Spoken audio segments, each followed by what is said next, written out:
Exit పోల్స్‌లో ఇచ్చే ఫలితాలే exact పోల్స్‌లలో ఉండే అవకాశం ఉంటదా sir?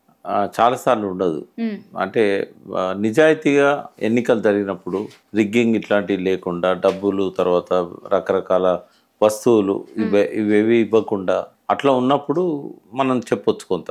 Pre poll సర్వేకును exit poll సర్వేకు రిజల్ట్స్కి హ్మ్.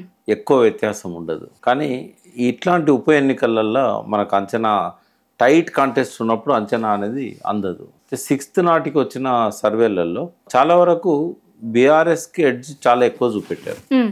అంటే జస్ట్ 2% 3% కాకుండా కేకే సర్వే అనేది అయితే 17% చూపెట్టింది. చూపించింది. ఇప్పుడు వాళ్ళు 9%తో బీఆర్ఎస్ గెలుస్తుంది అంటున్నారు. తర్వాత మిషన్ చాణక్య ఇంకా కొన్ని సర్వే సంస్థలు బీఆర్ఎస్కి అనుకూలంగా అప్పుడు చెప్పాయి, ఇప్పుడు చెప్తున్నాయి. తర్వాత మిగిలిన సంస్థలు ఏవైతే మొన్న ఎగ్జిట్ పోల్స్ అప్పుడు ఇట్లా పోలింగ్ అయిపోగానే ఒక 2-3 అవర్స్లనే 7 గంటల నుంచి 9 గంటల లోపల ఒక 5-6 సంస్థలు బీఆర్ఎస్ ఓడిపోతున్నది. ఎంత తేడాతో ఓడిపోతున్నది అని అంటే కొందరు 1.5 అన్నారు, కొందరు 2 అన్నారు, కొందరు 3 అన్నారు. ఒక 2 సంస్థలు మాత్రం 5 కంటే ఎక్కువ చూపెట్టాయి.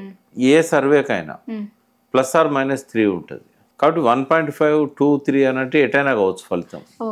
10%, 17% మధ్యలో ప్రీ పోల్ సర్వేలు ఉన్నప్పుడు పోల్ మేనేజ్మెంట్ ద్వారా కొంత సినారియో మారుతుంది. బట్ 9%, 10% అంత ఓట్ను మేనేజ్ చేయడం సాధ్యం కాదు. నేనైతే చాలా కాన్ఫిడెంట్గా ఉన్నా. అట్లీస్ట్ 3%తోని బయటపడుతుంది బీఆర్ఎస్ అనేది.